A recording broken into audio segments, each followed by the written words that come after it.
Hi, I am Sakib for a motivational adventure. This is chapter 2 of Memoirs of Napoleon, volume 1. It's a real story. Okay, then listen it.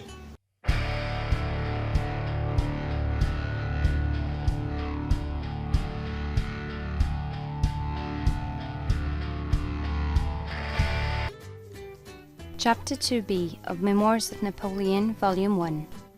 Some documents relative to Bonaparte's suspension and arrest by order of the representatives Albite and Salicetti serve to place in their true light circumstances which have hitherto been misrepresented.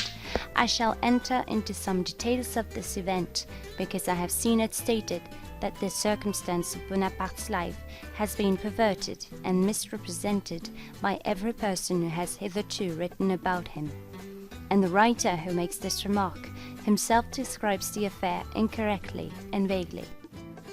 Others have attributed Bonaparte's misfortune to a military discussion on war and his connection with Robespierre the Younger.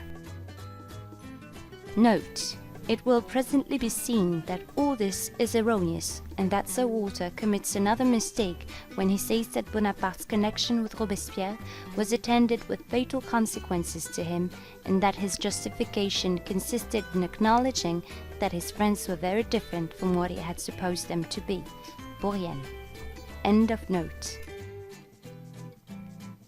It has, moreover, been said that Albite and Salicetti explained to the Committee of Public Safety the impossibility of their resuming the military operations unaided by the talents of General Bonaparte. This is mere flattery. The facts are these. On the 13th of July 1794, 25th of Messidor, year 2, the representatives of the people with the army of Italy ordered that General Bonaparte should proceed to Genoa. There, conjointly with the French chargé d'affaires, to confer on certain subjects with the Genoese government. This mission, together with a list of secret instructions directing him to examine the fortresses of Genoa and the neighboring country, show the confidence which Bonaparte, who was then only 25, inspired in men who were deeply interested in making a prudent choice of their agents. Bonaparte set off for Genoa and fulfilled his mission. The 9th of Thermidor arrived, and the deputies, called terrorists, were superseded by Albite and Salicetti. In the disorder which then prevailed, they were either ignorant of the orders given to General Bonaparte, or persons envious of the rising glory of the young general of artillery inspired Albite and Salicetti with suspicions prejudicial to him. Be this as it may, the two representatives drew up a resolution ordering that General Bonaparte should be arrested, suspended from his rank, and arraigned before the Committee of Public Safety. And, extraordinary as it may appear, this resolution was founded in that very journey to Genoa which Bonaparte executed by the direction of the representatives of the people. Note: Madame Junot throws some light on this persecution of Bonaparte by Salicetti. One motive, I do not mean to say the only one, remarks this lady, of the animosity shown by Salicetti to Bonaparte in the affair of Loano was that they were at one time suitors to the same lady. I am not sure whether it was in Corsica or in Paris, but I know for a fact that Bonaparte, in spite of his youth, or perhaps I should rather say on account of his youth, was the favoured lover. It was the opinion of my brother, who was secretary to Salicetti, that Bonaparte owed his life to a circumstance which is not very well known. The fact is, Salicetti received a letter from Bonaparte, the contents of which appeared to make a deep impression on him. Bonaparte's papers had been delivered into Salicetti's hands, who, after an attentive perusal of them, laid them aside with evident dissatisfaction. He then took them up again and read them a second time. Salicetti declined my brother's assistance in the examination of the papers, and after a second examination, which was probably as unsatisfactory as the first, he seated himself with a very abstracted air. It would appear that he had seen among the papers some document which concerned himself. Another curious fact is that the man who had the care of the papers after they were sealed up was an inferior clerk entirely under the control of Salicetti, and my brother, whose business it was to have charge of the papers, was directed not to touch them. He has often spoken to me of this circumstance, and I mention it here as one of importance to the history of the time. Nothing that relates to a man like Napoleon can be considered useless or trivial. What, after all, was the result of the strange business which might have cost Bonaparte his head? For, had he been taken to Paris and tried by the Committee of Public Safety, there is little doubt that the friend of Robespierre the Younger would have been condemned by Billaud-Varenne and Collot d'Herbois. The result was the acquittal of the accused. This result is the more extraordinary, since it would appear that at that time Salicetti stood in fear of the young general. A compliment is even paid to Bonaparte in the decree by which he was provisionally restored to liberty. That liberation was said to be granted on the consideration that General Bonaparte might be useful to the Republic. This was foresight, but subsequently, when measures were taken which rendered Bonaparte no longer an object of fear, his name was erased from the list of general officers, and it is a curious fact that Cambacérès, who was destined to be his colleague in the consulate, was one of the persons who signed the act of erasure. Memoirs of the Duchesse d'Abrantes, Volume 1, page 69, edition of 1843. End of note. Bonaparte said at St. Helena that he was a short time imprisoned by order of the representative Laporte, but the order for his arrest was signed by Albitte, Salicetti, and Laporte.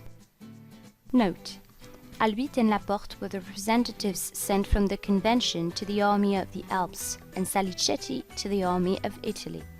End of note. Laporte was not probably the most influential of the three, for Bonaparte did not address his remonstrance to him. He was a fortnight under arrest.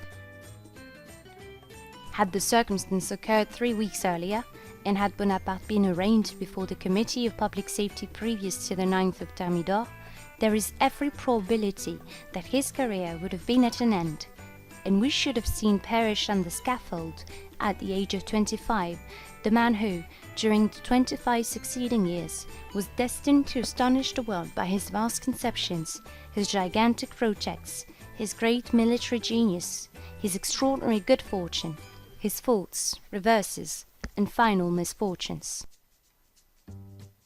It is worthwhile to remark that in the post-Thermidorian resolution just alluded to, no mention is made of Bonaparte's association with Robespierre the Younger. The severity with which he was treated is the more astonishing, since his mission to Genoa was the alleged cause of it. Was there any other charge against him, or had calumny triumphed over the services he had rendered to his country? I have frequently conversed with him on the subject of this adventure, and he invariably assured me that he had nothing to reproach himself with, and that his defense, which I shall subjoin, contained the pure expression of his sentiments and the exact truth. In the following note, which he addressed to Albitte and Salicetti, he makes no mention of Laporte. The copy which I possess is in the handwriting of Junot, with corrections in the General's hand. It exhibits all the characteristics of Napoleon's writing: his short sentences, his abrupt rather than concise style, sometimes his elevated ideas, and always his plain good sense. To the representatives Albitte and Salicetti: you have suspended me from my duties, put me under arrest, and declared me to be suspected.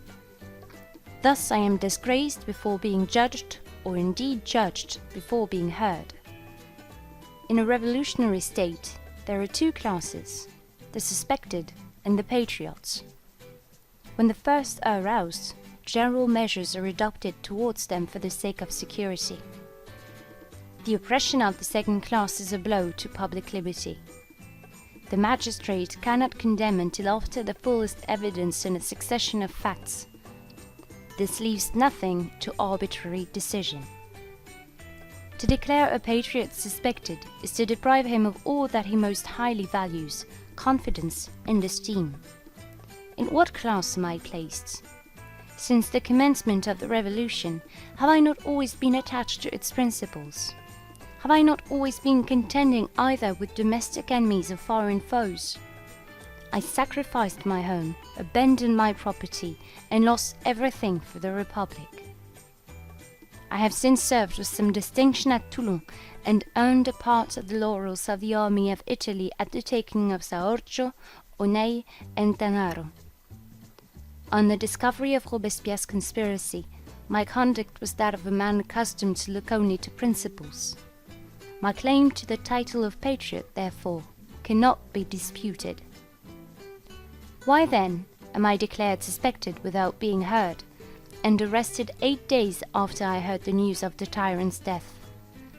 I am declared suspected, and my papers are placed under seal.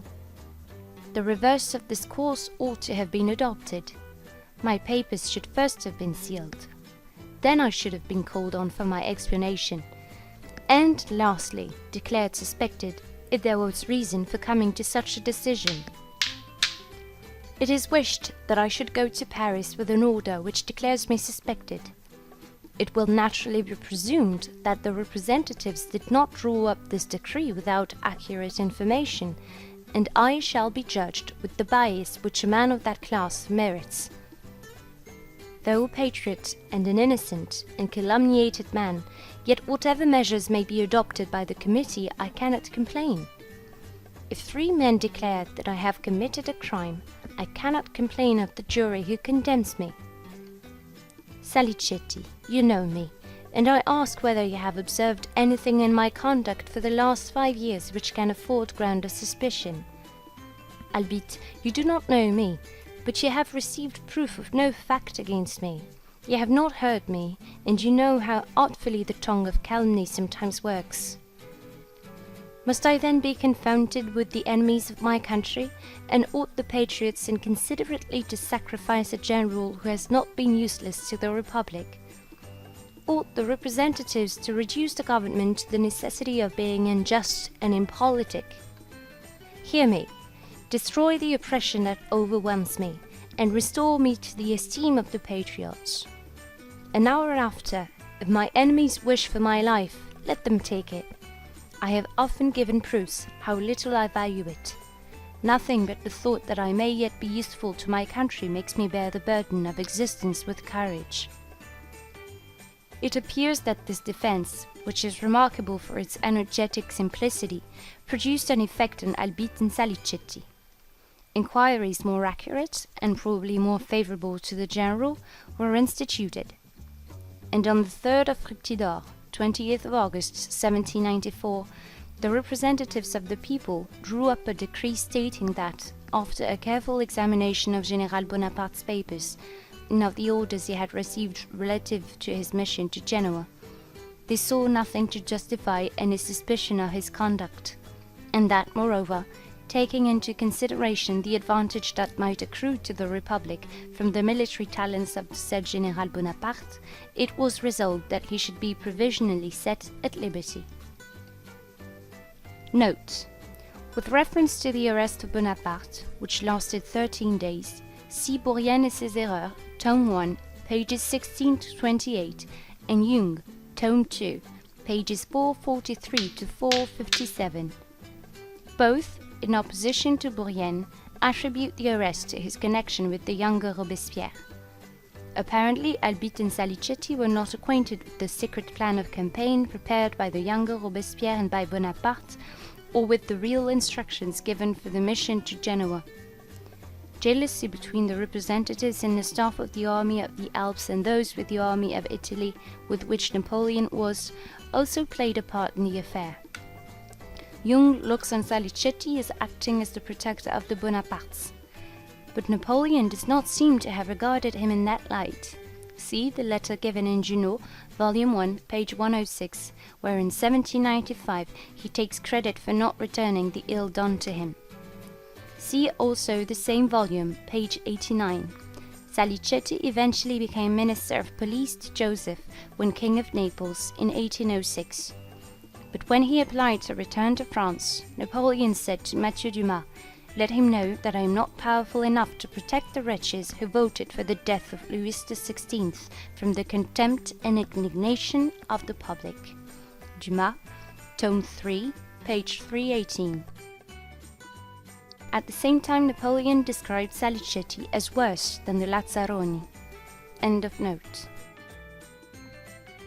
Salicetti afterwards became the friend and confidant of young Bonaparte, but their intimacy did not continue after his elevation. What is to be thought of the motives for Bonaparte's arrest and provisional liberation when his innocence and the error that had been committed were acknowledged? The importance of the General's military talents, though no mention is made about the impossibility of dispensing with them, is a pretense for restoring him to that liberty of which he had been unjustly deprived. It was not at Toulon, as has been stated, that Bonaparte took Duroc into the artillery and made him his aide-de-camp.